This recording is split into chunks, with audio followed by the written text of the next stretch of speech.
Okay, this is ninth literature, and I'm about to show the students a clip. You've seen it before, because the next thing we're going to do, it'll be tomorrow. I'll give you a copy of the St. Crispin speech. So one more time, I want to show it to you to kind of show you what it is we're going to be working on for the next few weeks. There's no rush, because we already have 5 quizzes in the book. We don't need a whole lot more. We're going to have one tomorrow. Maybe that's the 5th one. But anyway, I want to show this to you, and it has the words on it. So you've got the words as well as the video.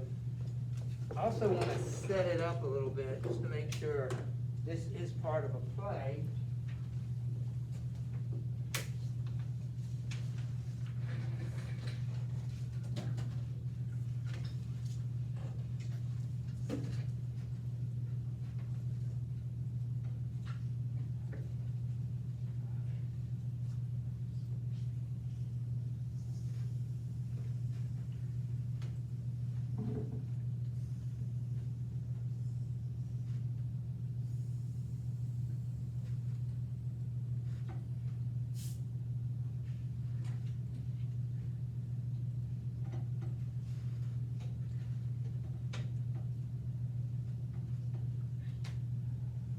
I'm going to give you the one that has the words on it, so you can follow the words.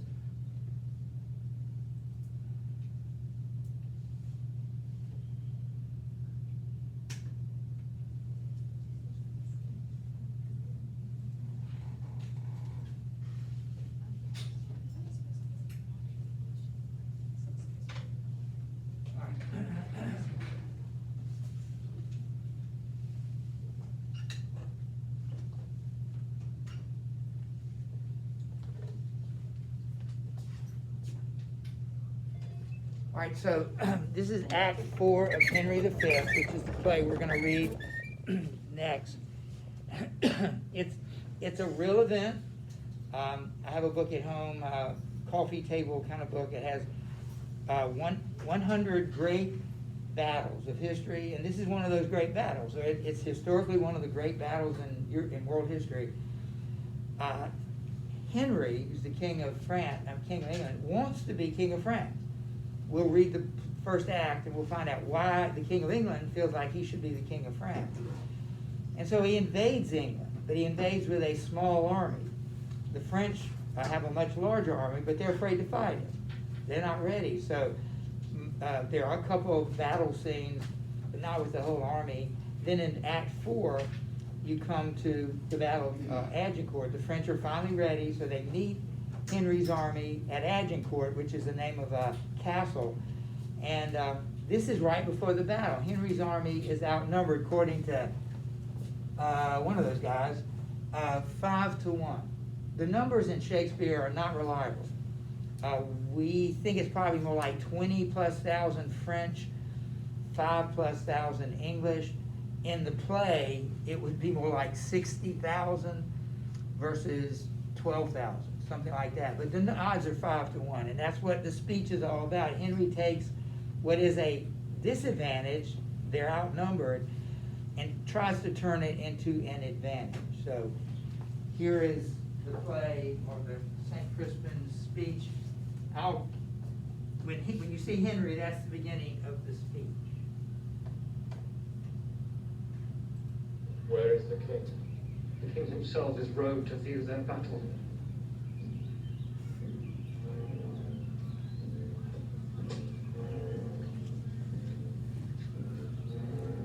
Fighting men.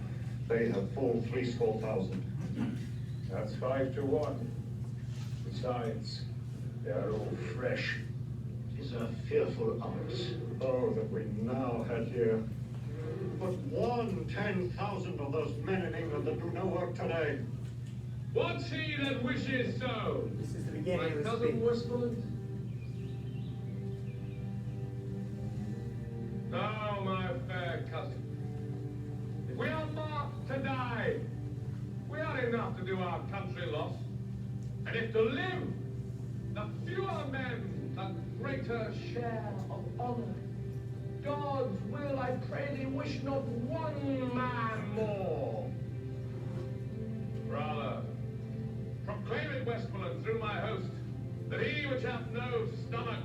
fight. Let him depart. His passport shall be made, and crowns for convoy put into his purse. We would not die in that man's company that fears his fellowship to die with us.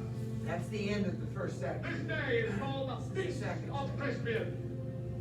He that outlives this day and comes safe home will stand at tiptoe when this day is named, and rouse him at the name of Crispian. He that shall see this day and live old age will yearly, on the vigil, feast his neighbors and say, tomorrow is St. Crispin's. Then will he strip his sleeve and show his scars, and say, these wounds I had on Crispin's That's the end day. of the second section. Old men forget, yet all shall be forgot, but he'll remember with advantages what feats he did that day. Mention our names, familiar in their mouths as household words. Harry the King, Bedford and Exeter, Warwick and Talbot, Salisbury and Gloucester be in their flowing cups freshly remembered. This story shall the good man teach his son, and Crispian shall ne'er go by from this day to the ending of the world. That's the end of the third but section. we in it shall be remembered. We few,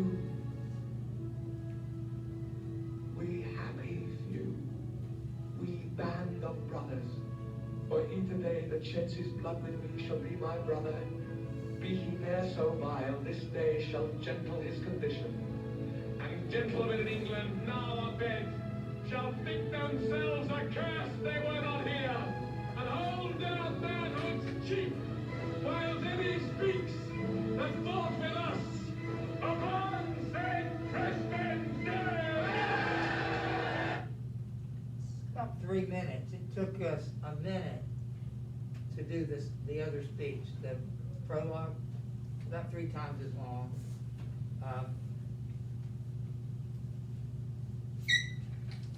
So I will get that to you.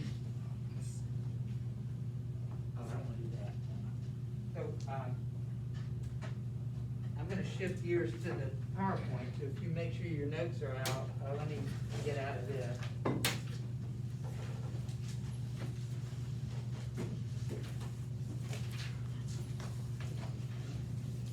I know we've already started this, we're not gonna go back over it. Zach, I'll get it.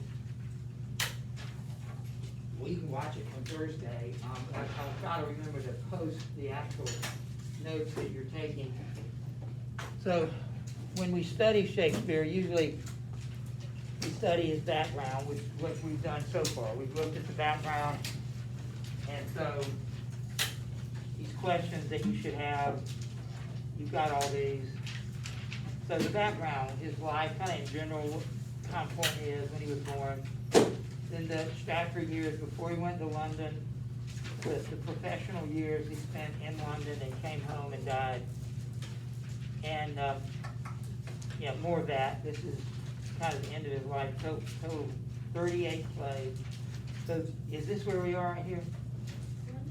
Or did we have to go back? Back here? So, 1599 is important. That's when this play was written.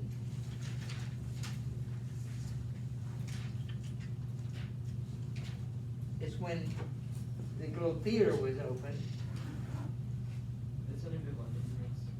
What's that? Just under the London years. Yeah. And then after he leaves London, we don't know when, you know, you got the 90s, 1590 to 1599. He's probably in London, then 1600 to 1610. So for those 2 decades, he's spending in London. Somewhere after 1612, we don't know exactly when he went or left, but he returns home.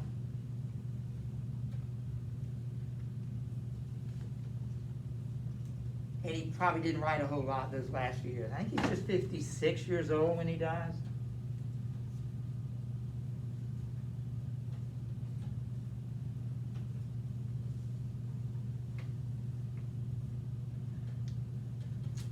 Anyway,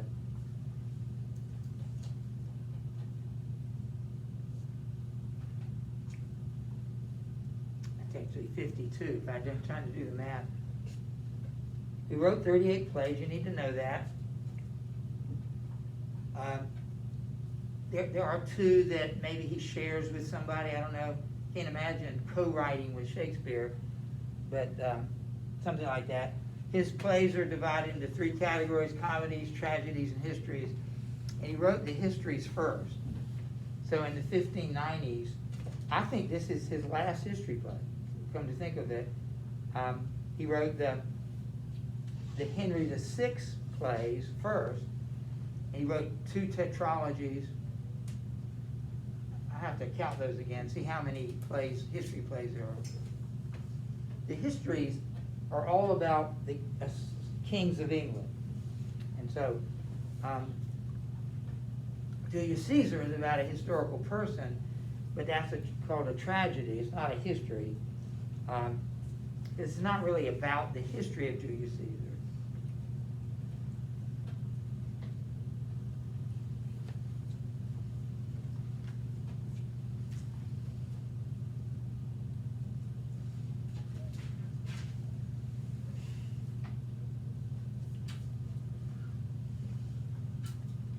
I went through the list the other day, I don't know if it was with you guys, and tried to figure out how many I've seen or have watched. I haven't read, or read. Most of them I've read, but some of them I haven't read and I've just watched. Let me count them again. 1, 2, 3, 4.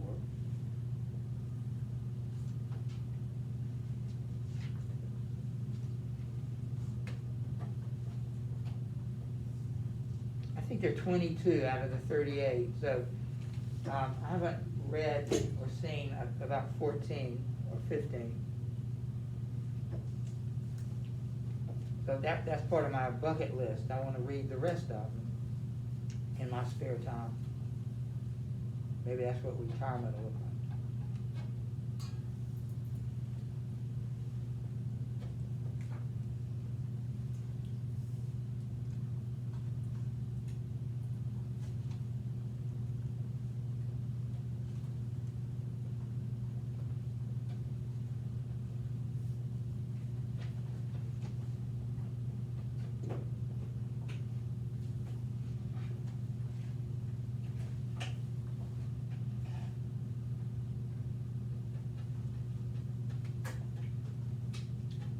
That'd be 24, so 14 of them. That'd be a great achievement in your life, to read all the plays of Shakespeare. And they're not that long. I mean, they're not easy to read like bestsellers might be.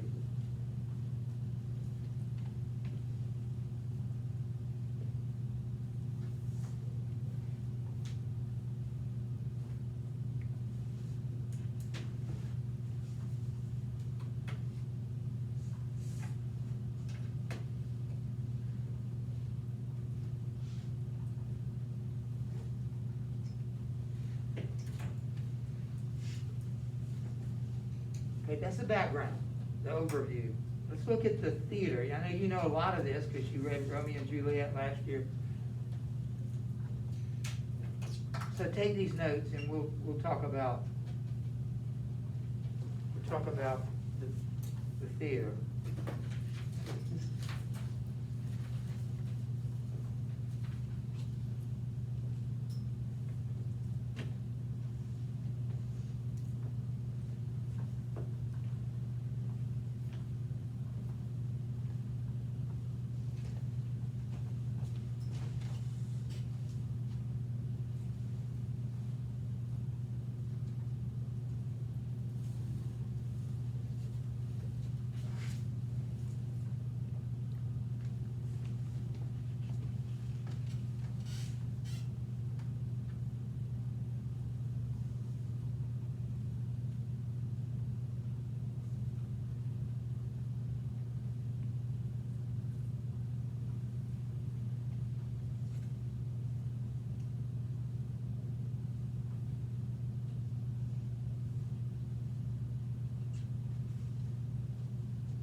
think I told you the other day, you know, we've been here, this is our 25th year, isn't it, at Caldwell?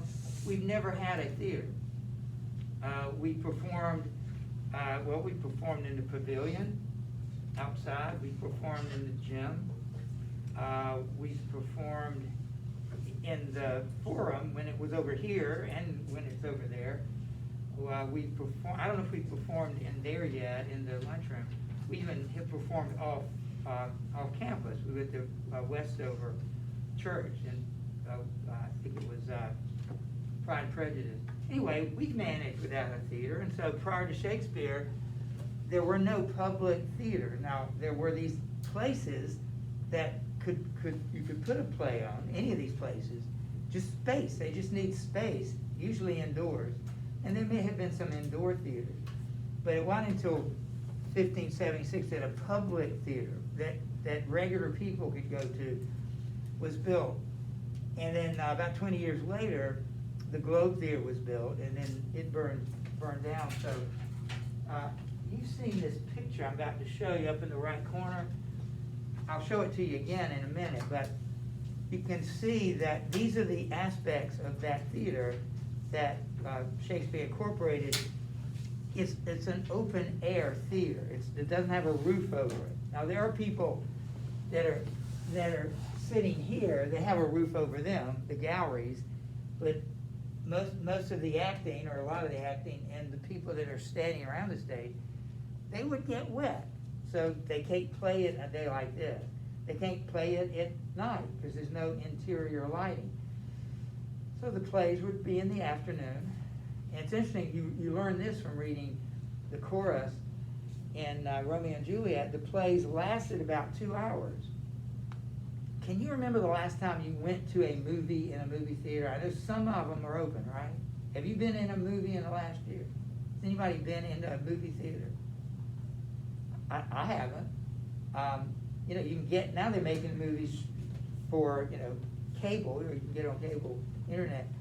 But they're always around 2 hours long. I always thought it was interesting. Their attention span wasn't much better than our attention span. 2 hours, that's what we expect. I don't want to go see a 3-hour movie. I'm used to 2 hours, and so were the Shakespearean crowd. It's surround or polygonal, could hold about 2,000 or 3,000 people, many standing around the stage, others sitting. If you went to Page High School, about the only school I know that much about, we could get our entire student body in the auditorium, which was around 1,500. At most, we had 2,000. We've had, back in the late 70s, we had 2,000. That was in a school that was only a senior high school. That was sophomore, junior, and senior. And yet we had 2,000 students at Page. But the auditorium we couldn't put everybody in there. So this Globe Theater was slightly larger than your typical high school in Greensburg, Guilford County, your typical high school auditorium. That building, I'll show you this picture again, is called the Tiring House, and we'll get to that.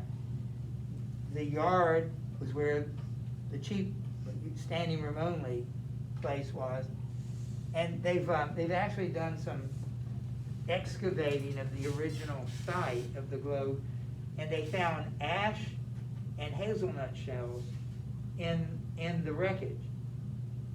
Some would say, why would they be ash? Because the theater burned down twice, and they didn't remove the ash, it just stayed there. The hazelnut shells apparently were their form of, used to go to a baseball game, you get peanuts, or you go to a movie, you get popcorn. You'd go to a Shakespeare play in the Middle Ages or early Renaissance, and you would eat hazelnut.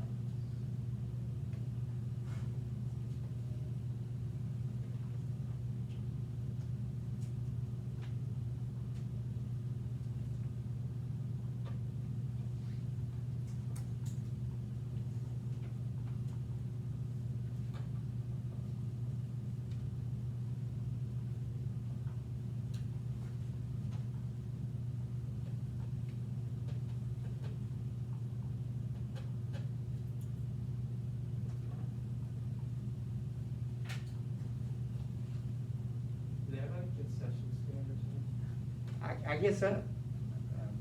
They would sell that. I think the neat thing about reading literature and studying history is you find out that people are always basically the same, no matter what time period they live in.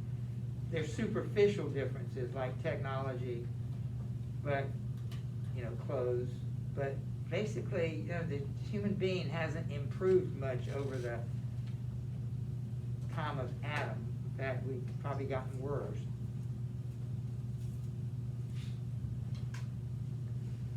You'd think if we were like evolving, like the Darwinists said, why can't we see it? I don't see it. Are we evolving? Or evolving radically? I think we're probably devolving, you know, from Adam was almost perfect, right? Made one huge mistake. All right, so let me look at that and show you that picture. Are you familiar with this view? You've seen that before, right? Yeah. That's typical. Again, the platform, the yard, the galleries, the tiring house.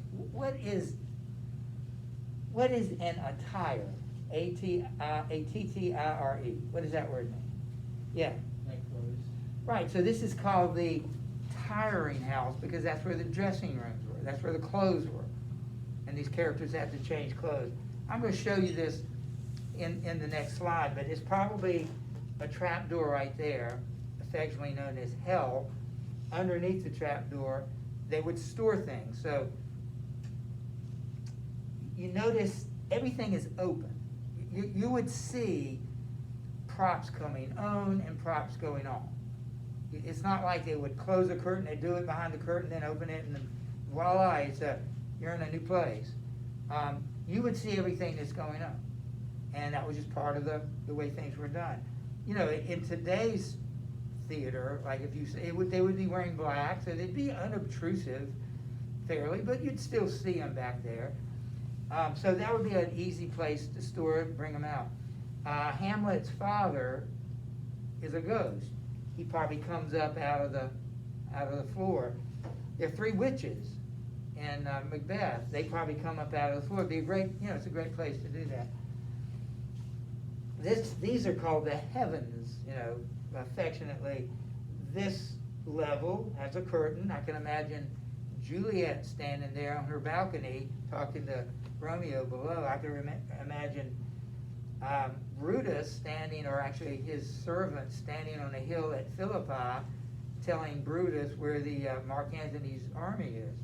So it could be a hill, it could be a upper room. We used to go to the Shakespeare Festival in High Point. They have a great theater over there. My favorite, well, there are 2 favorite plays that I saw. One was Midsummer Night's Dream, and the other was Romeo and Juliet. I don't particularly like Romeo and Juliet.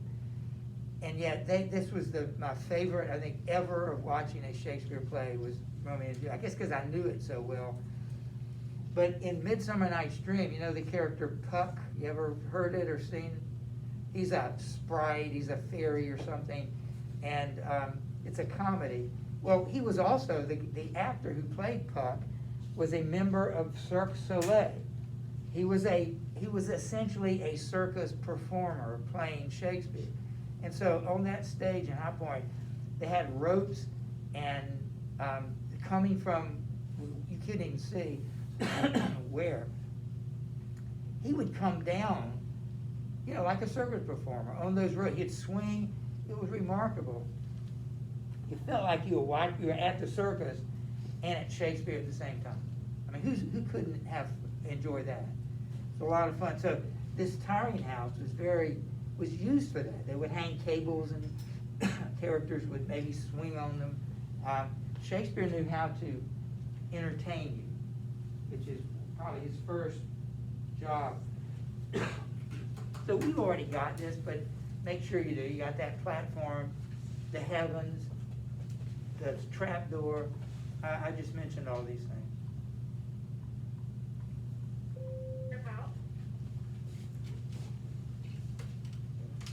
Hello? Yes, sure. Mallory Mara, you signing?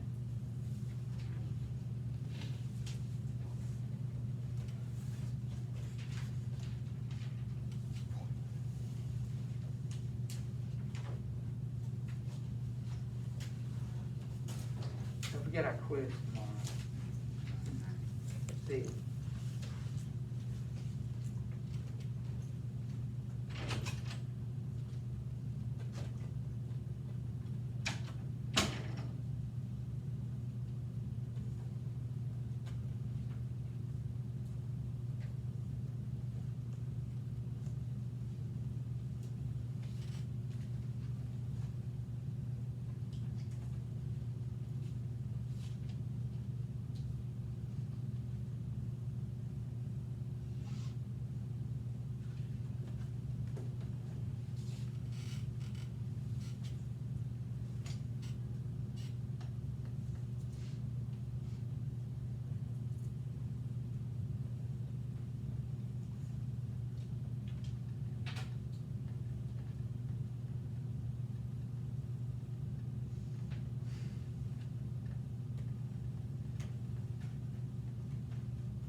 All right, can I, move on?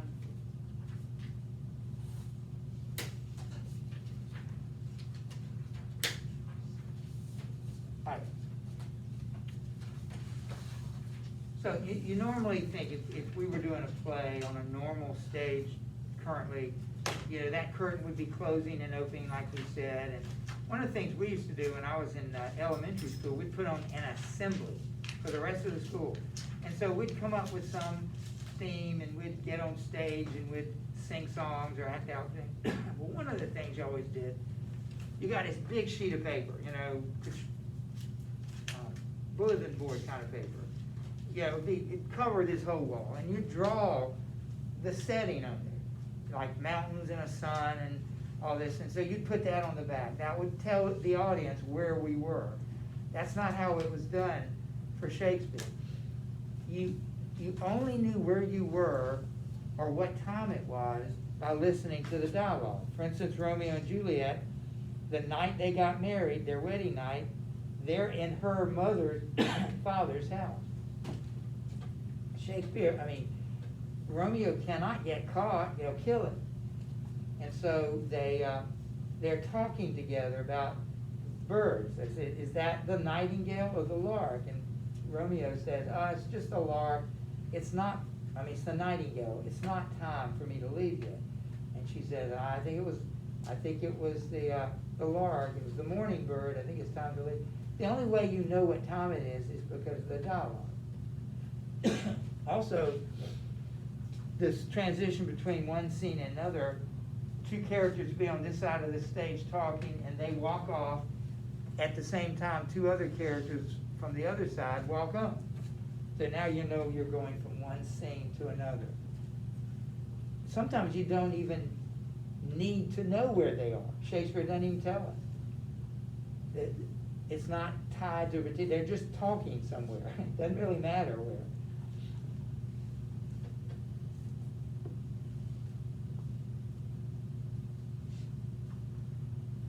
And I think the next slide, will be soon, is referring to the actors. There are men and women that are, characters. Do you remember learning who played the women's part? Right, because of the voice. And they needed young boys, boys old enough to act and memorize. And I'm not sure why the women were not allowed to act. I mean, I guess it was considered undignified or something like that, but it wasn't always that case. Even in England, women had acted before.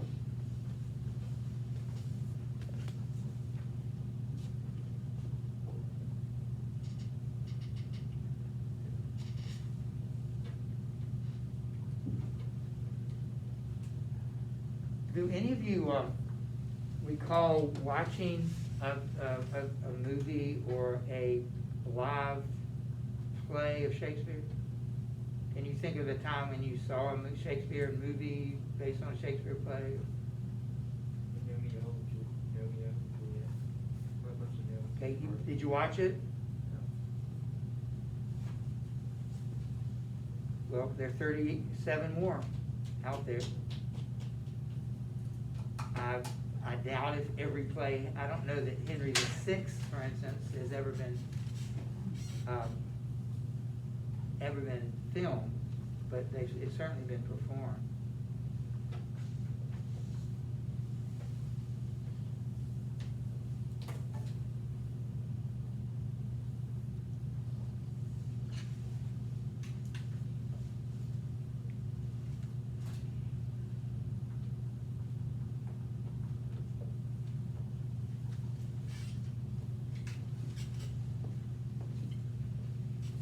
All right, can we go on?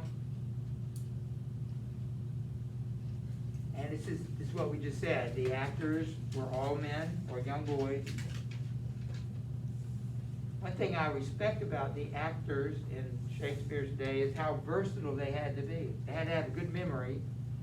They had to be able to sing and dance and probably fence, since all the plays had pretty much had scenes where sword fighting. And if you wanted to be an actor today, the more skills you have, if you can sing, you can dance and act, the more likely you can, you're versatile. Okay, I can do anything. If you can only do one thing, you're gonna be very limited.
We're not quite ready to go.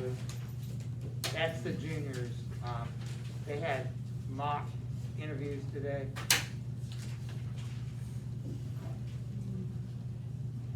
So they haven't been in class all day.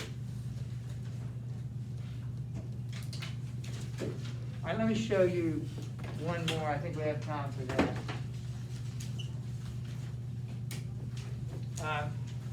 What makes Shakespeare great is he is an entertainer, and part of that entertaining is through his use of language. So you need to know that it's all written in early modern English. You can call it Shakespearean English, you can call it Elizabethan English, you can call it King James English. It's the same language that you'll see in a King James Bible.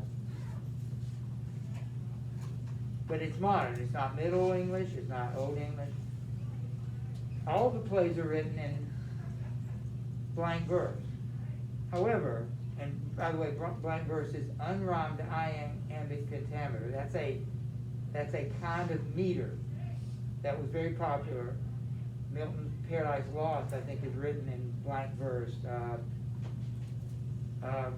maybe Fairy Queen by Spencer, I think it was Blind Verse. It's very versatile.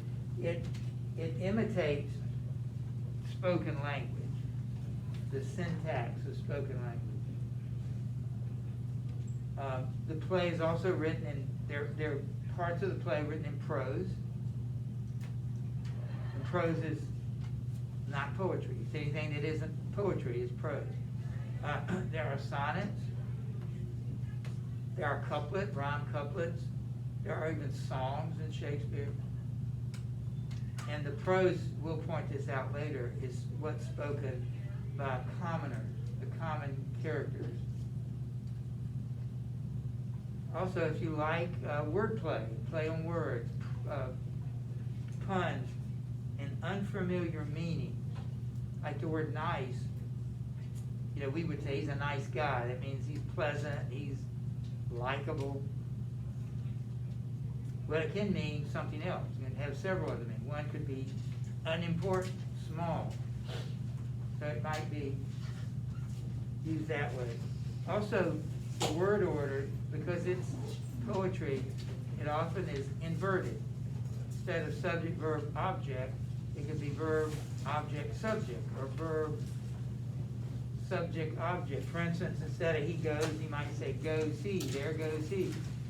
Or instead of I hit him, I hit. That last one sounds a little bit like Yoda in Star Wars. All right, so you'll get a book tomorrow, and we'll get started. There's a few more slides, but not many. I'll be working on your Canterbury Tales test this week.